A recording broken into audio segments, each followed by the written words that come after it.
again. John Robertson back for part 3 of the Oscar eForm generator 7.4. I know that at the end of part 2, I said the next thing we were going to do was talk about exporting, but I realized that we have not talked about everything that we can do in terms of input fields. And so before we get to exporting, we are going to look at a few other things. So we have talked about the loading of the image, and we will get actually to loading a second page at some point, but we don't need that right now. We've talked about naming the eForm, we've talked about the radio X boxes, and we've talked about signatures. But there are some things that we haven't talked about in input fields. So we've put a name input in and we've put a date input in, but we've only used single line inputs. We haven't used the multi-line text input, and we haven't used check boxes or X boxes. So there's a few more things here that we should be having a look at. Multi-line text input is more for instance, if you're putting a patient label on a eForm, or possibly if you've got a field that is several lines in depth, such as, for instance, an address. So we can use the multi-line input, and we can go to the Oscar database. We can scroll down here, and we can look for label, and that label is going to be all the patient's demographics. And then we could change the font size to 14, and we can ask it to automatically sequentially name, and if we do, it is going to name this label, or label 1 possibly. Now, remembering that the instructions for input fields are to drag a box from the top left corner to the bottom right corner, we're going to do that here in our form, and we'll just put the label in the top right corner here. So let's do that. And that will put a patient label in for us. And if we scroll down and go to our fine tuning again, we can have a look down here and see that, in fact, we did get a label inserted, and it was named label. You can also, of course, put checkboxes in. If they're not radio boxes, they don't have to go through the process that we did up here in item 3. We can simply decide to put an X box in. I do usually choose X boxes over check boxes because I find that they come out better on fax machines. They're more visible. Now again, X boxes, you can change the size of the X box. If you, for instance, had a spot that was larger, you could change the font size to 20. Well, you could change it even to 30 if you wanted, but that's a bit big. So let's just put an X box in. You can put a pre-check of the X box, and it'll automatically come with an X in it. And then we'll just sequentially name this one. You could custom name it. You could say that this was,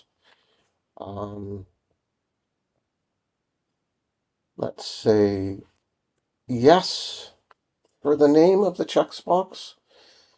And then we just need to click somewhere. You don't need to click and drag with X boxes. You just simply click, and it will give you the box. So let's just put a box right here, and that'll give me a 20 by 20 pixel box. If we go down again and have a look in the fine tuning to see if it was named like we wanted it to be named, it in fact was.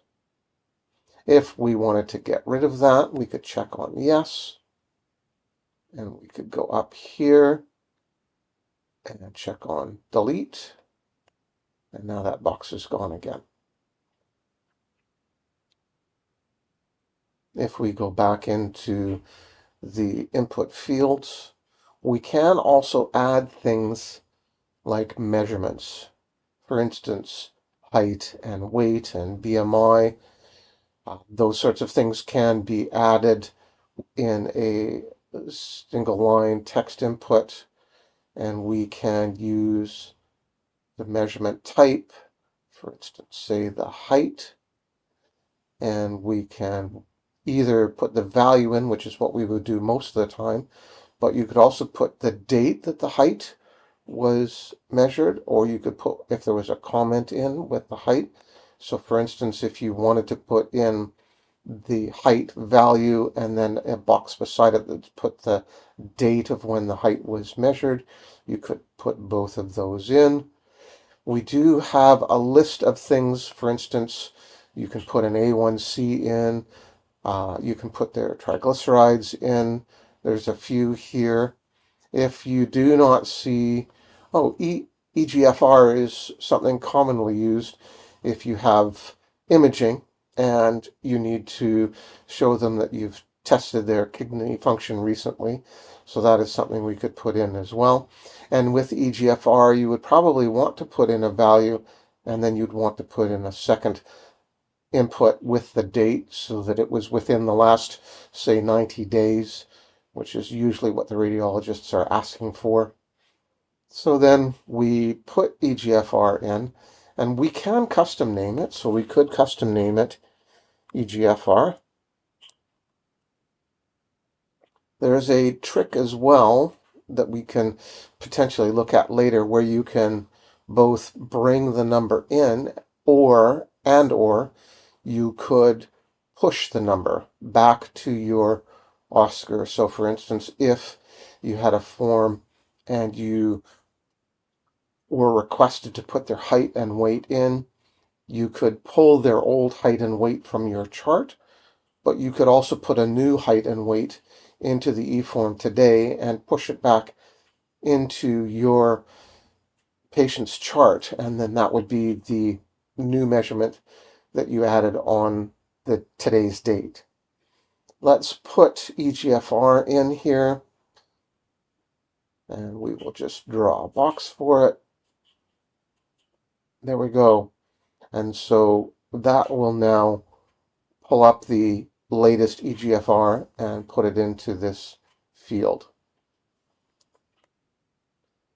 If you don't see the measurement type that you are looking for, and you do know what the measurement type is, it's usually an up to 4-character name, then you can go in custom here and you can put the custom 4-character name in. Make sure that you get it the same as what it is in your Oscar install, and then you can add any other custom measurements that you have in as well.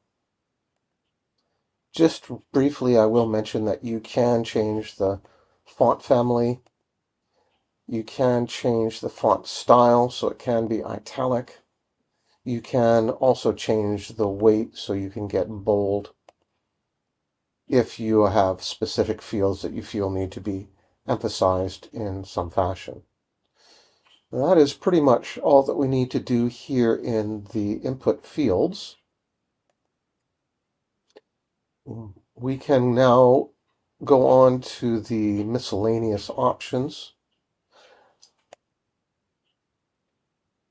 We often will maximize the window so that it's easier to read, especially on low resolution monitors.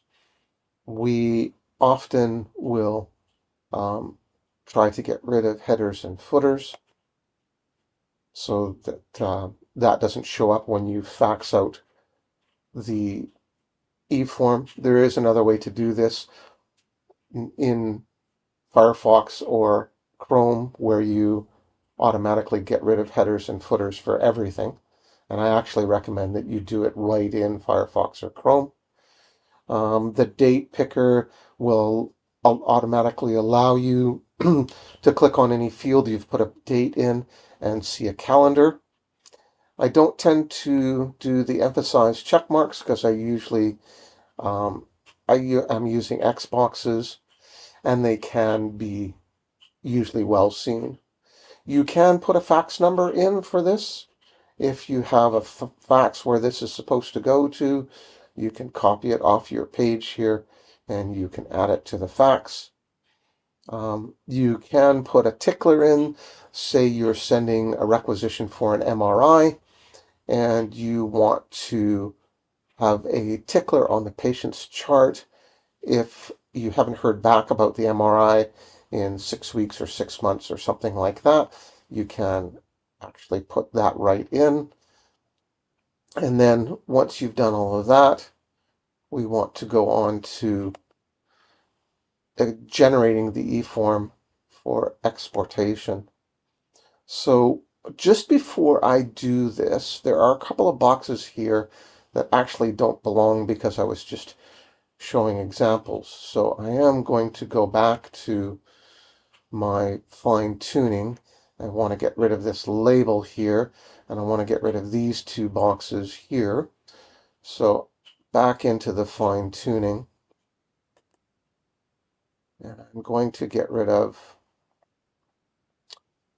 this one here, and the label and the EGFR.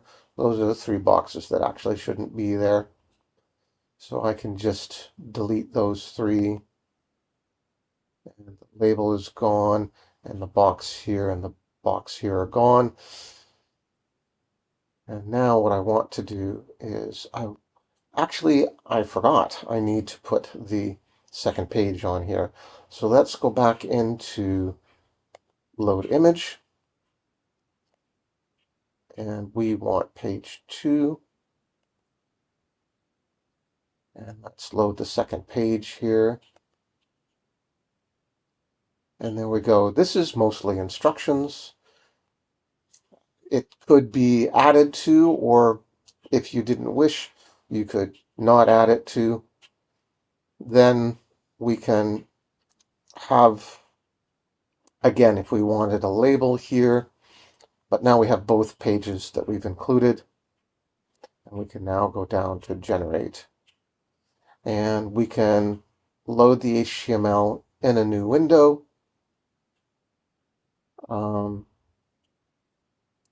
And then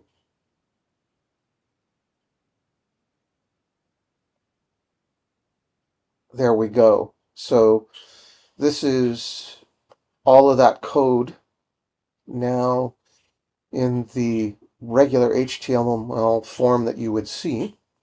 And we did have a title for this, Mood Questionnaire 2025. So I'm just going to copy that. I'm going to put that in the eForm name. And we've got code for our X box and the radio boxes. The signature field is here. We have classic signatures as freeform signatures. We have the calendar program, which allows us to access a calendar. And then this is all the code that we did in the eForm generator, all the way down to the bottom here. And there's some Xbox script at the bottom here and some radio script. And we can now save this.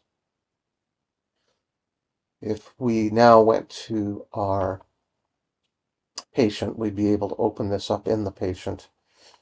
And we would find the patient's last name there, and we could go ahead and look and check to make sure that it is the way we want it to be.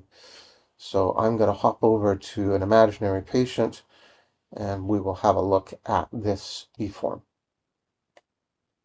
So I have jumped over to my patient, Jessica Rabbit, and I'm going to add this new eForm to her chart. So clicking on the plus sign here beside eForms, What I'm going to do actually is I'm going to go to Show All, and if I click on Modified Date, the newest ones will come to the top.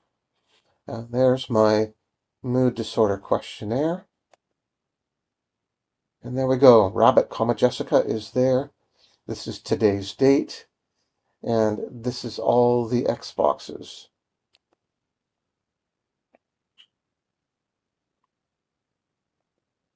And interestingly, because we were using radio boxes, it actually did turn them into circles for us. And they are fairly large. In fact, they're large enough that we're not actually seeing all of the information here, so we might need to push these backwards a few pixels. We can also see that our second page did get added right here. And if we went to print this, we would see that there are 2 pages to print.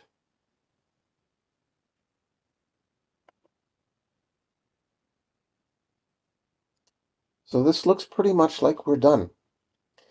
We do want to make some adjustments here, maybe moving the radio boxes around a little bit, but basically we've got all the code here.